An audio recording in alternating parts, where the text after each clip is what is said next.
জানাচ্ছি সর্বশেষ আপডেট বাংলা নিউজে। শুরুতেই জানিয়ে দেব সংবাদ শিরোনাম, এরপর থাকছে বিস্তারিত। জানিয়ে দেব আজকের এমন সব ভয়ঙ্কর সংবাদ যা শুনলে আপনার চোখ রীতিমতো কপালে উঠে যাবে। জানিয়ে দেব বঙ্গভবনে ফিরল বঙ্গবন্ধুর ছবি, রাষ্ট্রপতি মীর জাফর আলী ফেরাচ্ছে হাসিনাকে, একে একে দেশে ফেরার সময় জানালেন আওয়ামী লীগের নেতারা। বিস্তারিত থাকছে প্রতিবেদনে। বঙ্গভবন, যা বাংলাদেশের রাষ্ট্রপতি ভবন, মির্জা ফখরুল ইসলাম আলমগীর রাষ্ট্রপতি হয়ে এখন সেই বঙ্গভবনের বাসিন্দা। আর সেখানেই নতুন করে পড়ল বঙ্গবন্ধু শেখ মুজিবুর রহমানের ছবি, যে ছবি মোহাম্মদ ইউনূসের আমলে নামিয়ে রাখা হয়েছিল মুক্তিযুদ্ধের ইতিহাসকে ভুলিয়ে দিতে। কিন্তু সেই চেষ্টা গেল, অন্তত গতকালের সেই ছবি তো তাই প্রমাণ করছে। অনেকে এটাও বলছেন যে তবে কি বঙ্গবন্ধুর প্রতিকৃতি ফিরিয়ে এনে শেখ হাসিনা ফেরার স্পষ্ট করে দিলেন নয়া রাষ্ট্রপতি, নাকি বিষয়টা স্টেপ এমন যে দেশের সমস্ত রাষ্ট্রপতির ছবি থাকবে সেটাই চেয়েছে সরকার? রাজনৈতিক বিশেষজ্ঞরা কি বলছেন আলোচনা করা যাক। শুক্রবার 23তম রাষ্ট্রপতি হিসেবে মির্জা ফখরুল ইসলাম আলমগীর শপথ গ্রহণ করেছেন। এরপর মন্ত্রী পরিষদে 5 জন অন্তর্ভুক্ত হয়েছেন। মোমারহে বঙ্গভবনে অনুষ্ঠান পালিত হয়েছে গতকাল। যখন নয়া রাষ্ট্রপতি এবং প্রধানমন্ত্রী তারেক রহমান হলের মধ্যে হেঁটে যাচ্ছেন, তখনই দেখা যাচ্ছে দরজার উপরের দিকে সহ দেশের আরো 4 নেতার ছবি। কিন্তু বিষয়টা তো স্বাভাবিক। সম্মানিত দর্শক, এই মাত্র পাওয়া কিছু গুরুত্বপূর্ণ আপডেট ভিডিও নিয়ে আপনাদের মাঝে হাজির হয়েছি, যে ভিডিওগুলো সামাজিক যোগাযোগ মাধ্যমে ব্যাপক আকারে ভাইরাল, নেট দুনিয়ায় তুলপার নেড়ে ঝড়ের গতিতে ভাইরাল হচ্ছে। সেই ভাইরাল কিছু টপিক একত্রিত করে আপনাদের মাঝে নিয়ে আসলাম। দর্শক, ভিডিও শুরুতে ভিডিওর বিশেষ কিছু অংশ দেখেই আশা করি আপনারা বুঝতে পেরেছেন যে আজকের ভিডিওটি আমরা কোন টপিক নিয়ে আলোচনা করতে যাচ্ছি, এবং আজকের এই ভিডিও সম্পর্কে আপনাদেরকে আরো কিছু তথ্য দেখাবো, যা দেখলে আপনারা রীতিমতো অবাক হয়ে যাবেন। দর্শক, চলুন ভিডিওতে আমরা একে একে সেই ভাইরাল টপিক গুলো দেখে আসি। ভিডিওটি অবশ্যই শুরু থেকে শেষ পর্যন্ত দেখবেন। চ্যানেলে নতুন হয়ে থাকলে সাবস্ক্রাইব করে রাখবেন পরবর্তী ভিডিওর জন্য। একটি লাইক করে দেখতে থাকুন সম্পূর্ণ ভিডিওটি। সর্বশেষ আপডেট বাংলা নিউজে শুরুতেই জানিয়ে দেব সংবাদ শিরোনাম, এরপর থাকছে বিস্তারিত।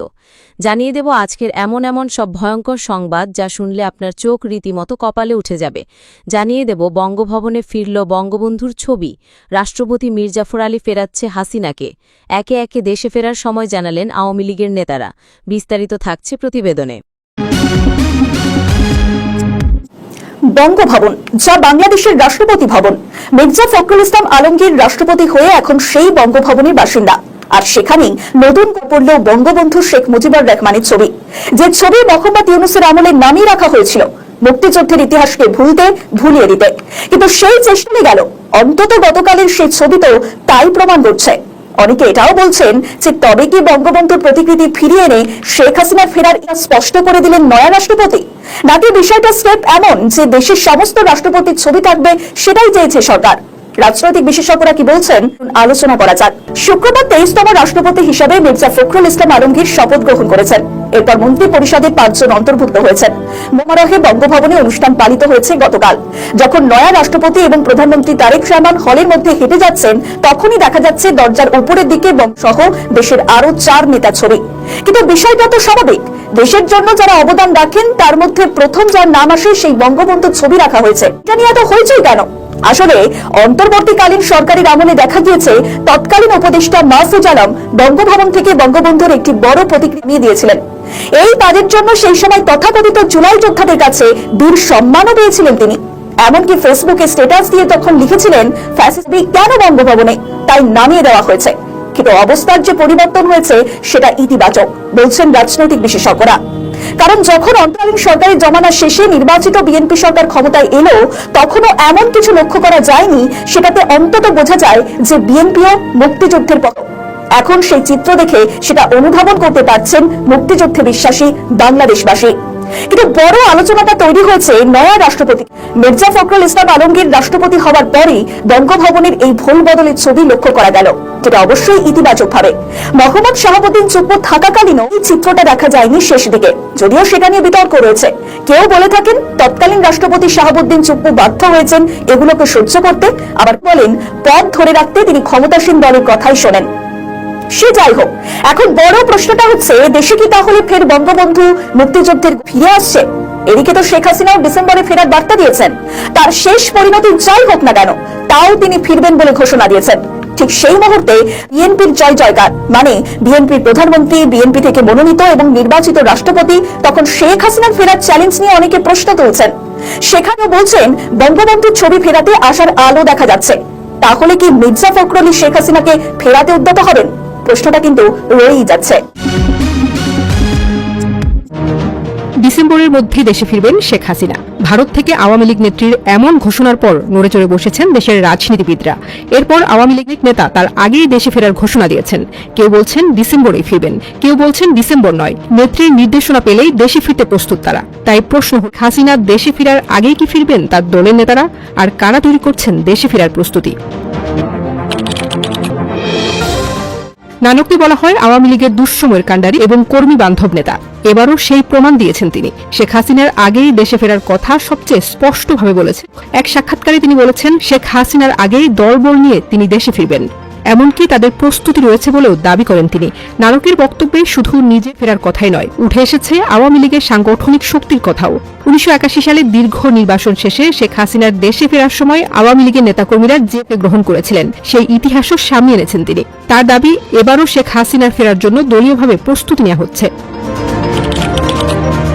নারায়ণগঞ্জের রাজনীতিতে আওয়ামী লীগের শক্তির উৎস শামীম ওসমান। বরাবরই তিনি পরিচিত মাঠের শক্তিশালী নেতা হিসেবে। সংঘাত, আন্দোলন কিংবা রাজনীতিজনা সবসময় মাঠে থাকেন এই নেতা। আর এবার দেশ ছাড়ার পরও তার বক্তব্যে সেই পুরনো রাজনৈতিক ভাষায় ফিরে এসেছে। এক বক্তব্যে জোরালোভাবে তিনি বলেছেন ডিসেম্বরেই তারা দেশে আসছেন, শুধু নিজেরা নন, জনগণকে নিয়েই ফিরবেন। কোনো কিছুই তাদের থামাতে পারবে না বলেও ঘোষণা দিয়েছেন তিনি। যদিও প্রকৃত ওসমানের দেশে ফেরা কতটা সহজ হবে সেই প্রশ্নও রয়েছে। গেল 2 বছরের রাজনৈতিক বাস্তবতায় শামীম ওসমান বাংলাদেশের সবচেয়ে আলোচিত এবং বিতর্কিত রাজনৈতিক নামগুলো। তারপরও তার বার্তা স্পষ্ট, পরিস্থিতি যাই হোক দেশে ফেরার পরিকল্পনা থেকে সরে আসতে চান না তিনি। এই তালিকায় সবচেয়ে ধর্মী নাম সাকিব আল হাসান। আওয়ামী লীগের রাজনীতির সঙ্গে যুক্ত হবার পর থেকেই তাকে ঘিরে আলোচনা ছিল। সংসদ সদস্য নির্বাচিত হওয়ার পর 2 ভাবে বিভক্ত হয়ে যায় তার গোষ্ঠী। সম্প্রতি আওয়ামী লীগের একটি অনলাইন মিটিংয়ে যুক্ত হয়ে আবারও আলোচনায় আসেন তিনি। সেই ঘটনার পর মাগুরায় তার বাড়িতে হামলা ও ভাঙচুরের ঘটনাও ঘটে, কিন্তু সাকিবের অবস্থান। তাই স্পষ্ট হয়ে যায় আওয়ামী লীগের রাজনীতি নিয়ে সুস্পষ্ট পরিকল্পনা আছে সাকিব আল হাসানের। তবে সাকিবের দেশে ফেরার অবস্থান অন্যদের থেকে আলাদা। এক সাক্ষাৎকারে তিনি বলেছেন, পূর্ণ নিরাপত্তা ও নিশ্চয়তা পেলে দেশে ফিরে আইন অনুযায়ী আত্মসমর্পণ করতে তিনি প্রস্তুত। অর্থাৎ ডিসেম্বর পর্যন্ত অপেক্ষা নয়, তার নিশ্চয়তা মিললে তার আগেই দেশে ফিরতে পারেন সাকিব। তাই শেখ হাসিনা ফেরার আগেই দেশে ফিরতে পারেন এমন আলোচিত নামগুলোর মধ্যে সবচেয়ে বেশি নজর থাকবে সাকিব আল হাসানের দিকে। আওয়ামী লীগের গেল 1 দশকের রাজনীতিতে শেখ হাসিনার পর সবচেয়ে আস্থাভাজনদের একজন ওবায়দুল কাদের। দলের সাধারণ হিসেবে তিনি ছিলেন আওয়ামী লীগের রাজনৈতিক বক্তব্যের প্রধান মুখ। সরকারের জনপ্রিয়তা নিয়ে প্রশ্ন, বিরোধী দলের আন্দোলন, নির্বাচন কিংবা আন্তর্জাতিক চাপ, প্রায় সব ইস্যু আওয়ামী লীগের ঢাল হয়েছিলেন তিনি। 5 আগস্টের পর কলকাতায় তার অসুস্থের খবর শোনা গেছে বেশ কয়েকবার। এরপরও শেখ হাসিনা যদি দেশে ফেরার প্রস্তুতি নেন, তাহলে তার রাজনৈতিক সহযোগী ওবায়দুল কাদেরের ফেরার প্রশ্নটিও সামনে আসবে। দলকে আবার সংগঠিত করার প্রশ্নে ওবায়দুল কাদেরকে পুরোপুরি বাইরে রেখে কোনো সমীকরণ তৈরি হয় কিনা সেটি বড় প্রশ্ন। আওয়ামী লীগের আরেক পরিচিত মুখ হাসান মাহমুদ। তথ্য ও সম্প্রচার মন্ত্রণালয় থেকে পররাষ্ট্রময় সরকারের গুরুত্বপূর্ণ দায়িত্বে ছিলেন তিনি। 2024 সালের রাজনৈতিক পট পরিবর্তনের পর দেশের বাইরে চলে যাওয়ার পর থেকেই তার দেশে ফেরার প্রশ্নটি আলোচনায় রয়েছে। মাহমুদের রাজনৈতিক ভূমিকা নানক বা শামীম ওসমানের মতো মাঠ কেন্দ্রিক নয়, আবার ওবায়দুল কাদেরের মতো দলীয় সংগঠনের প্রধান দায়িত্বেও ছিলেন না। তার শক্তির জায়গা ছিল কূটযোগাযোগ। তাই আওয়ামী লীগ যদি নতুন করে নিজেদের রাজনৈতিক অবস্থান গুছিয়ে দেশে ফেরার প্রস্তুতি নেয়, তাহলে হাসান মাহমুদের মতো নেতাদের ভূমিকা আবারও গুরুত্বপূর্ণ হয়ে উঠতে পারে। তবে আওয়ামী লীগের শত প্রস্তুতির পরও বর্তমানে রাজনৈতিক বাস্তবতায় শেষ পর্যন্ত কে আগে দেশে ফিরবেন আর কে ফিরবেন শেখ হাসিনার সঙ্গে, সেটি সময়ই বলবে। কেননা আওয়ামী লীগ নেতাদের এই দেশে ফেরার গল্পের সঙ্গে জড়িয়ে আছে আরও বড় এক প্রশ্ন, আওয়ামী লীগ কি আবার ফিরতে পারবে বাংলাদেশের রাজনীতির মাঠে? হাসিনাকে যারা ফ্যাসিবাদী স্বৈরাচারী বলে তারা কারা? তারা আজকের এই বিএনপি এবং জামাত, যারা সরকারে থাকা অবস্থায় আজকের দিনে হাসিনার উপর গ্রেনেড হামলা হয়েছিল, ফলে 24 জন নিহত এবং প্রায় 400 জন আহত হয়েছিলেন। এই ঘটনায় জড়িত থাকার ফলে কারো ফাঁসির সাজা হয়েছিল, আবার কারো যাবজ্জীবন জেলের সাজা হয়েছিল। তাদের সংসদ সদস্য, আবার কেউ প্রধানমন্ত্রী। সেই দিনের ঘটনাটিকে আজকের দেশবাসী কি হিসাবে উল্লেখিত করবে? ওই নির্মম ঘটনাটি কি কম ফ্যাসিবাদ বা স্বৈরাচারী? ঘটনাটি ছিল একটি শান্তি সমাবেশে ট্রাকের উপর তৈরি অস্থায়ী মঞ্চে বক্তব্য শেষ করার ঠিক পরপরই একের পর এক গ্রেনেড এসে পড়তে থাকে। উদ্দেশ্য ছিল হাসিনা সহ পুরো নেতৃত্বকে শেষ করে দেওয়া। তৎকালীন মহিলা আওয়ামী লীগের নেত্রী এবং রাষ্ট্রপতি জিল্লুর রহমানের স্ত্রী আইভি রহমান সহ 24 জন ঘটনাস্থলে এবং হাসপাতালে মারা যান। মানুষের শরীরে আজও স্প্রিন্টার বয়ে বেড়ানোর শারীরিক যন্ত্রণা রয়েছে। তখন তখন সরকারি সংস্থা জাজমিয়া বলে একজন সাধারণ ব্যক্তিকে তৈরি করে, যিনি মুখস্থ করা বয়ান দিয়ে দোষ নিজের ঘাড়ান, যা পরে যার সত্যি মিথ্যে ফাঁস হয়ে যায়। হাসিনার সময়কে যদি বিচার বহির্ভূত হত্যা বিরোধী দমন এবং নির্বাচন নিয়ে প্রশ্ন এবং রাষ্ট্রীয় প্রতিষ্ঠানকে ফ্যাসিবাদের প্রমাণ তুলে ধরা হয়, তাহলে একই নৈতিক মাপকাঠি 2001 থেকে 2006 সালে বিএনপি এবং জামাতের জোট সরকারের বিরুদ্ধেও প্রযোজ্য হওয়া উচিত। নীতি যদি ব্যক্তি এবং দল দেয় তাহলে সেটি নীতি নয়, দুর্নীতি। আর সরকার বদলে যদি বিচার বদলে যায় তাহলে তাকে বিচার বলা যায় কি? রাজধানী বঙ্গবন্ধু অ্যাভিনিউয়ে ওই ভয়াবহ গ্রেনেড 22তম বার্ষিকী আজ 2004 সালে 21শে আগস্ট তৎকালীন বিরোধী দলীয় নেতা শেখ হাসিনার সমাবেশে চালানো হামলায় 24 জন নিহত এবং শতাধিক নেতাকর্মী আহত হন। ব্যক্তিদের মধ্যে ছিলেন আওয়ামী লীগ নেত্রী আইভি রহমান। হামলার ঘটনায় করা হত্যা এবং বিস্ফোরক দ্রব্য আইনের 2 মামলায় বিচারিক আদালত 2018 সালে 49 জন আসামির দণ্ড দিয়েছিলেন। 2018 সালে 10 অক্টোবর ঢাকা দ্রুত বিচার ট্রাইব্যুনাল 1 মামলা দুটির রায় দেয়। রায় সাবেক স্বরাষ্ট্র প্রতিমন্ত্রী লুৎফুজ্জামান বাবর 7 জনকে মৃত্যুদণ্ড দেওয়া হয়। তারেক রহমান সহ 19 জনের যাবজ্জীবন কারাদণ্ডের আদেশ দেওয়া হয়। আরও 11 জনকে বিভিন্ন মেয়াদে কারাদণ্ড এবং অর্থদণ্ড দেওয়া হয়েছিল। তবে 2024 সালে 1 ডিসেম্বর হাইকোর্ট সেই রায় বাতিল করে সবাইকে খালাস দেন। পরের বছর রাষ্ট্রপক্ষের আপিল খারিজ করে খালাসের রায় বহাল রাখেন আপিল বিভাগ। তৎকালীন প্রধানমন্ত্রী সৈয়দ রেফাত আহমেদের নেতৃত্বাধীন 6 সদস্যের আপিল বিভাগ 2025 সালে 4 সেপ্টেম্বর সর্বসম্মতভাবে ওই রায় দেন। হাইকোর্টের পূর্ণাঙ্গ রায় বলা হয়েছিল, নিহত প্রতি ন্যায় বিচারের জন্যই হত্যাকাণ্ডে সুষ্ঠু এবং স্বাধীন তদন্ত প্রয়োজন। যথাযথ এবং বিশেষজ্ঞ সংস্থার মাধ্যমে নতুন করে তদন্তের পদক্ষেপ নিতে মামলাটি স্বরাষ্ট্র মন্ত্রণালয় পাঠিয়ে বলেও পর্যবেক্ষণ দেওয়া হয়েছিল। আপিল বিভাগ হাইকোর্টের এই পর্যবেক্ষণ প্রত্যাহার করেন। এইসব বিচারিক এবং রাজনৈতিক জটিলতার মোড়ে যারা প্রিয়জনকে হারিয়েও কোনো বিচার পেলেন না, তারা কি হাসিনাকে ফ্যাসিবাদী বলবে, নাকি বিএনপি এবং জামাতকে ফ্যাসিবাদী এবং স্বৈরাচারী বলবে? মৃত্যুদণ্ড বাতিলের দাবিতে জাতিসংঘের বড় চাপ, অনিশ্চয়তায় শেখ হাসিনার ফাঁসির রায়। শুরুতে আমরা একটা কথা বলতে চাই যে পরিমণ্ডল কিভাবে ঘুরে যাচ্ছে, বিশ্ব পরিমণ্ডল কিভাবে শেখ হাসিনার পক্ষে, বাংলাদেশের পক্ষে মাত্র 2 বছরের মধ্যে চলে এলো। আরেকটি ঘটনা নিয়ে আপনাদের সামনে উপস্থাপন করতে এসেছি। শেখ হাসিনার বিচার প্রক্রিয়াটা পুরোপুরি প্রশ্নবিদ্ধ হতে স্বয়ং জাতিসংঘের ভূমিকার কারণে। শেখ হাসিনা এবং তার সরকারের গুরুত্বপূর্ণ মন্ত্রীদের বিরুদ্ধে আন্তর্জাতিক অপরাধ ট্রাইব্যুনালে যে আদেশ ও বিচার প্রক্রিয়া চলছে তাকে চরম আইনি সংকটে পড়তে যাচ্ছে। জাতিসংঘ কেন বাংলাদেশ সরকারকে তথ্য ও সাক্ষীদের নাম দিতে সরাসরি অস্বীকার? তবে কি অন্তর্বর্তীকালীন সরকারের ধারাবাহিকতায় বিএনপি সরকার এক বিরাট আইনি ফাঁদে জড়িয়ে পড়ল? বাংলাদেশের রাজনীতিতে চরম উত্তাপ ছড়ানো এই স্পর্শকাতর বিষয়ের পুঙ্খ বিশ্লেষণ নিয়ে এই মুহূর্তে আপনাদের সামনে কথা বলতে চাই। দর্শক, বাংলাদেশের রাজনীতি ও বিচারাঙ্গনে এক নজিরবিহীন আইনি ও কৌশলগত সংঘাত হয়েছে। জাতিসংঘের মানবাধিকার কাউন্সিলের একটি নীতিগত সিদ্ধান্তের কারণে আন্তর্জাতিক অপরাধ ট্রাইব্যুনালে চলমান মানবতা বিরোধী অপরাধের মামলাগুলো এখন আইনি প্রশ্নের মুখে দাঁড়িয়েছে।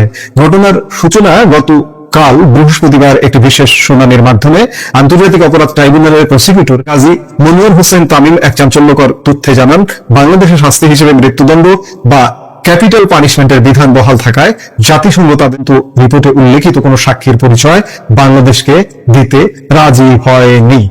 দেখুন, এই যে বিচার প্রক্রিয়ার ভিত্তি দাঁড়ালো তথাকথিত জামাতের আন্তর্জাতিক অপরাধ ট্রাইব্যুনাল চিফ প্রসিকিউটর তাজুলের নেতৃত্বে যে জাতিসংঘের যে মানবাধিকার হাই কমিশনের যে রিপোর্টটা ছিল, এখানে 1400 মানুষের মৃত্যুর কথা বলা হয়েছিল, সেটি যে ভুয়া রিপোর্ট ছিল, সেটি যে ফরমাইশি রিপোর্ট ছিল, আজকে আরেকবার সেটি বেরিয়ে আসছে। জাতিসংঘ তো আসলে নামগুলো দিতে পারবে না, ধরে ধরে 1400 মানুষকে হত্যার নাম দিতে পারবে না। 834 জনের নাম পূরণ করতে পারে না। এই যে 834 জন দিয়েছিল, 800 জনের যে প্রজ্ঞাপন জারি করেছে, সেই 834 জনই পূরণ করে দিতে পারবে না। এবং যে কজন মানুষ মারা গেছে তারা ইউনুসের ষড়যন্ত্রে এবং জামাত জঙ্গিরা মানুষগুলোকে মেরেছে, তাদের সঠিক পরিচয় হয়তো অল্প কিছু দিতে পারবে, 834 নয়, অল্প, তারাই যাদেরকে হত্যা করেছে। কাজেই পুরো বিষয়টা এখন যে প্রশ্নবিদ্ধ হচ্ছে এবং আন্তর্জাতিকভাবে প্রশ্নবিদ্ধ হচ্ছে এবং জাতিসংঘ যে এখান থেকে ঘুরে গেল এবং এই ফাঁসি বা এই রায়, কোনো সাজা যে প্রশ্নবিদ্ধ হতে চলেছে তাতে কোনো সন্দেহ নেই। এই ঘটনাটি প্রমাণ করে যে শেখ হাসিনা আওয়ামী লীগ আসছে। আমরা জানি 2024 সালের জুলাই অগাস্টে তথাকথিত ছাত্র জনতার আন্দোলন দমন, গণ অভ্যুত্থানে বল প্রয়োগ তথাকথিত এবং মরণাস্ত্র ব্যবহারের মারাত্মক অভিযোগ রয়েছে তৎকালীন শেখ হাসিনা সরকারের বিরুদ্ধে। বাহ, কি কথা! শেখ হাসিনা সরকারের বিরুদ্ধে আপনি মেট্রো রেল পুড়িয়ে দিচ্ছেন, আপনি বিটিভি ভবন পুড়িয়ে দিচ্ছেন, আপনি বিভিন্ন সরকারি স্থাপনা উড়িয়ে দিচ্ছেন, আপনি জঙ্গি, আপনাকে প্রোটেস্ট করছে, ঠেকিয়ে দিচ্ছে সরকার, সরকারি বাহিনী, সেই সরকারকে আপনি অভিযুক্ত করছেন। এই কথাগুলো আমরা হাজার হাজার বার বলবো। ইতিমধ্যে আমরা গত 2 বছরে শত শত বার, হাজার বার বলেছি, হাজার হাজার বার, যতক্ষণ শরীরে প্রাণ আছে ততক্ষণ আমরা বলেই যাব যে রাষ্ট্র জঙ্গিদেরকে সহিংসতা থেকে বিরত রাখছে, ঠেকিয়ে দিতে চেয়েছে, সেই রাষ্ট্রকে এখন কাঠগড়ায় দাঁড় করানো হয়েছে। তথাকথিত এই অভ্যুত্থানের পর ডক্টর মোহাম্মদ ইউনূসের নেতৃত্বাধীন অন্তর্বর্তীকালীন সরকার আহ্বানে জাতিসংঘের মানবাধিকার কাউন্সিল একটি বিশেষ প্রতিনিধি দল বাংলাদেশে পাঠিয়েছিল। তারা ঢাকা, চট্টগ্রাম, সিলেট, বরিশাল সহ দেশের একাধিক জেলা সরেজমিনে গিয়ে এই হিংসাত্মক ঘটনার তদন্ত পরিচালনা করে।